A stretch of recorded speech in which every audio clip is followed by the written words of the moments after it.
Welcome to the Honor It All podcast. I'm Honor Garrett, your host, and we're here to honor all that's good in the world.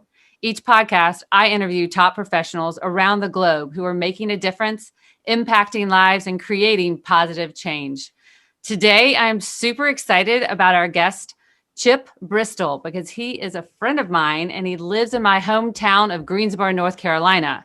As a creative writer, theologian, pastor, artist, and author, Chip has a gift of teaching and sharing life's lessons in a very compelling way. Chip is perhaps one of the most creative people I've ever met. Through writing, painting, teaching, and preaching, Chip's hope and mission is to offer opportunities to see life as the sacred journey that it is. So welcome, Chip. It is so nice to have you here on the Honor It All podcast with me today. How are you? I'm great, and I'm glad to be here. Thanks for having me.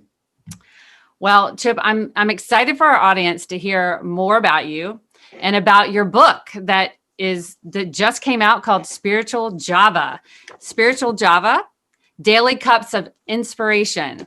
So tell me, I want to know all about it and where you got the inspiration for this book. Well, I mean, I used to be a school chaplain. That really is the answer to the question. And my first job was at a school in New Orleans. And the headmaster didn't tell me when I interviewed, but did when I arrived, that I would be preaching every day. And that's a tall order. So quickly, I had to learn how to be able to preach to kids on a daily basis. And that led to what now is this book, which are a bunch of homilies, 365 of them. And they're designed to speak in common language and hopefully get some people who are either religious but tired of organized religion, some people who are curious, all to read and think about life and the meaning of it all a little bit more deliberately. Yeah, that's great. So clearly you have a gift of storytelling. I know through experience you easily connect with other people. Do you feel like teaching young kids has really helped you be able to, I guess, even connect with adults as well Yeah, through your stories? it was such a challenge because I had kindergartners up to really faculty and then parents. Now, how do you possibly speak to all of those people, to those just learning to read and those who are well seasoned, as they like me to call them? And the only way I knew how to do that was through telling stories. And it's not like I invented that. I'm following the person who was the storyteller. But what I did that was I'm happy about is I used their language. So I didn't always talk about the Bible because I see all of life as sacred. From a ketchup bottle on a dining room table to a walk on the beach. These ordinary things can be pointing us to something beyond. And that's really what I do. And that worked for that audience because the young kids remember the stories. The eighth graders were busy trying to figure out what I was really saying. And the parents were just glad to have a minister who wasn't just so churchy. Yeah, that's great. So tell me a little bit more about the book. Are all of these devotionals, are they something new or is it something you've been working on for a long time? Yes to all of it. They started as the sermons I gave. Some of them are in here. And then most of them are a blog that I've been writing for 15 years. But then there weren't enough, or I didn't like the old ones. So I had to write a lot of new ones. So it's a collection of all of those. And the reason it's called Spiritual Java is because I'm convinced that there's a growing population in the world who are spiritual but not religious. That's what they say. And for me, that's the coffee shop people, the people who go to church by sitting with their dear friends in a coffee shop but they're talking about things that really matter. So that's where it got to the title. And so hopefully it's going to meet that market of the people who are really spiritually curious. But the language of the church for a lot of people isn't working, or doesn't have the animation it once did. And my hope is to sort of relight those fires. That's great. Well, I want everybody to know Spiritual Java. It looks amazing and the artwork is amazing. But you're an artist too, aren't you? Well, yeah, but Dawn's the real artist. No, I shouldn't say that. Yes, I mean, when I got sober 15 years ago, I had to do something. And since cocktails were out, I started painting. And I really am a product of what's called the Artist's Way, which is a Julia Cameron creativity program. And it's built upon the premise that everybody is spiritual and everyone is creative. And when you do one, you do the other. And so for me, creativity became a way for my soul to breathe after some really dark days. And so I do pastels and oils. And, I could say something that's a little irreverent, but I just like to make stuff. That's just what I feel like I'm called to do. So right now it's a book. There's a novel coming. I've done children's books, and then I do paintings. And I love it, particularly when I get out of the way and I feel like God's working and writing through me, painting through me. That's when the magic happens. And hopefully that's some of what's in this book. Well, Chip, you have the wisdom that a lot of us wish we had, and the fact that, first of all, I believe that we're all creative beings. We were divinely made in the likeness of God, and we're here to create. And so you have literally taken that and run with it. You ran with it. So it's amazing. What's so sad about that is that there's so many people who say, "Oh, I'm not creative." Oh, I mean, I don't know what those music teachers who told people they couldn't sing, or, just, I don't know where we got the message that we're not creative. I mean, I'm very Trinitarian. And so I really believe that there's God who is the creator and he created me, but I should follow suit. And because I am forgiven for all of my mistakes and all my weaknesses, that's the second part of the Trinity. And then you've got this Holy Ghost, which just is, the inspiration. You put all those together and, everybody's creative and everyone's spiritual if they'll just get out of the way and dance. Exactly. Well, we're always our own worst critic, but we're constantly working on that. And Well, that's what I learned by working with Honor Garrett. Because I came to you with a lot of negative tapes, a lot of I can't do it. And you really, you rechanneled all of that, and I'm grateful. Well, I am just there to hold space, and you did all the work. So, Yeah. I mean, it's unbelievable. I'm just so excited about what you've done. And also, everybody, there are some great children's books. He wrote The Star, Eric the Wise Man, and The Boy Who Liked to Wear a Red Cape. And they're amazing gifts. I give them as gifts for baby gifts or birthday gifts for children. And this Spiritual Java is going to go to everybody I know this holiday. So make sure that you take the time and look at it, because I know that Chip has a website. It's called withoutacollar.com, correct? Yes. Well, tell me a little bit about your website. And I know that they can find everything there if they want to order the books. Right. All of the links to the books are on the website. And Spiritual Java is through Amazon. That link will go up today, but it's just amazon.com.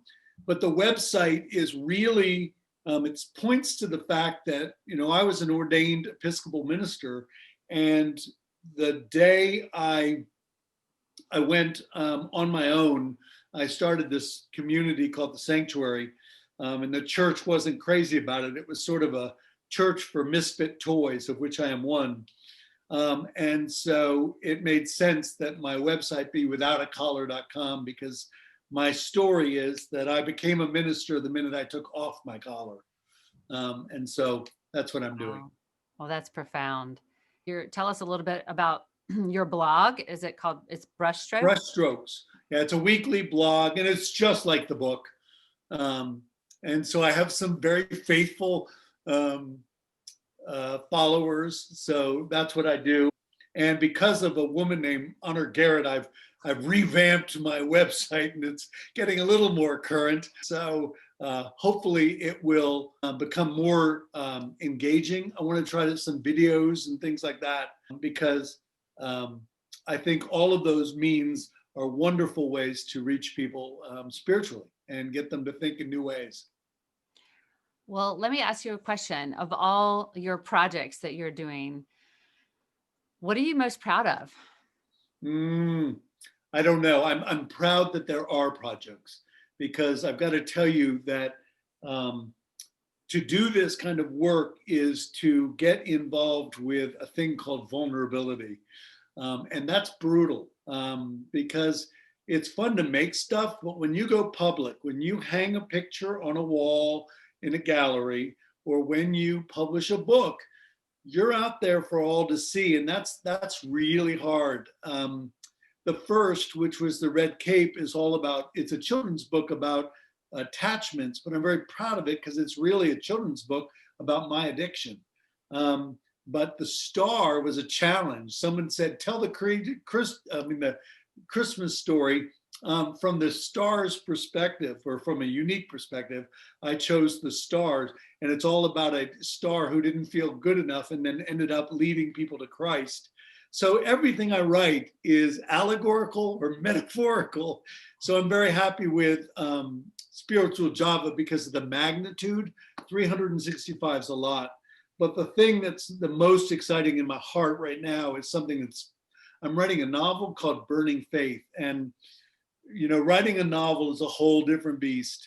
And it seems like, once I've done something, I have to move on to something else. And this is a biggie. So by June, I hope to have really a polished draft of Burning Faith, which is an allegory of my life, but it's a story about a church that burns on Christmas and the people who find their faith without a building. Ah, that's going to be amazing.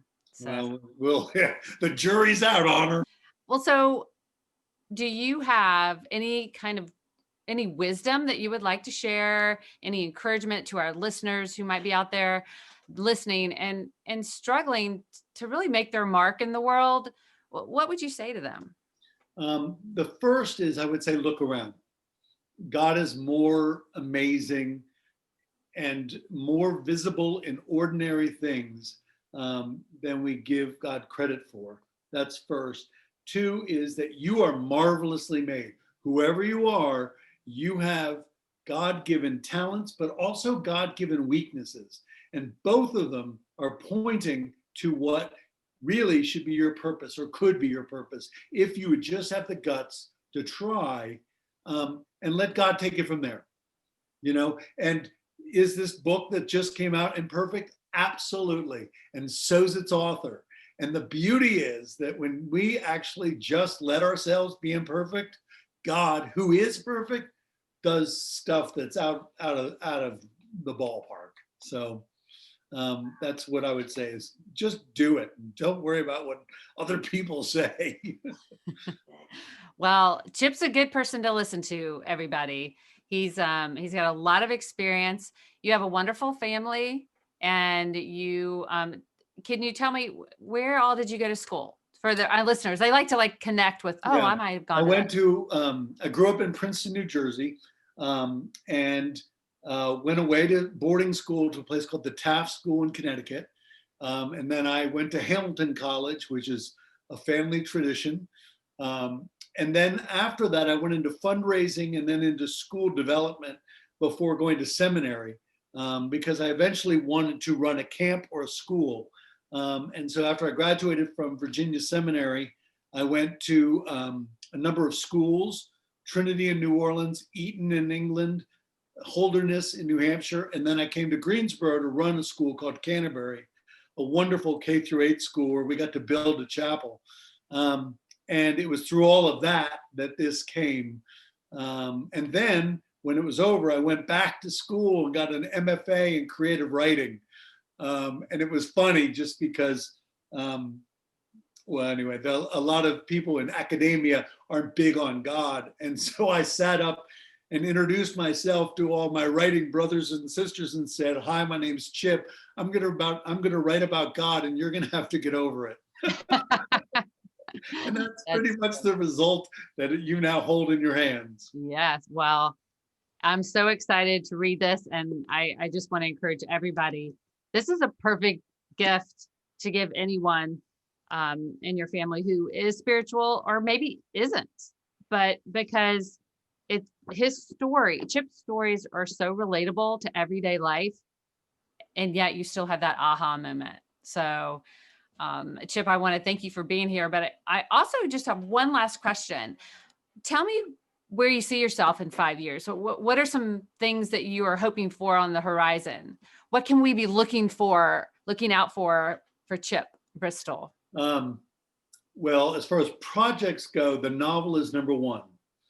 There's another children's book with Dawn as the illustrator coming, and that's going to write itself. I already know what that's about, and I can't wait. And she's so incredible. So that'll be a wonderful project. But more than that, in 5 years, I really hope that I have gone beyond my studio and found a way to use my gifts and my love of people to take it on the road, if you will. And maybe that's teaching again, speaking. I don't really know, but I really like people until I don't. No, until I, want to come back to the studio. So I'm hoping that I can actually, now that I have really worked myself through all of the creative projects, I hope I can do things in person with people just after COVID's over. So I should be good to go. Right, exactly. Well, I can attest to the fact that Chip is extremely personable. Obviously, I think you were born to be a speaker and share your story. So, and you've learned so much, and you have so much that other people can relate to. So I know, and a lot of it's in this book. I want to leave us with this because I was reading your bio and I was kind of touched by this. You were taught a lesson as a child from, I guess it was your father. Do you remember what that from was? Albert Schweitzer. If I think I know where you're going. But that you believe we were brought into this world to make it a better place. Is that exactly, that's how you feel? Yeah, it was a refrain at the dining room table. It's just that we were born to accept the opportunities that come before us with the hope that we will make the world a better place, remembering all of the people who weren't given those opportunities. But I was, and we are, so our job is to make the most of it. Yeah. Well, that's great. Well, you're definitely making the most of it.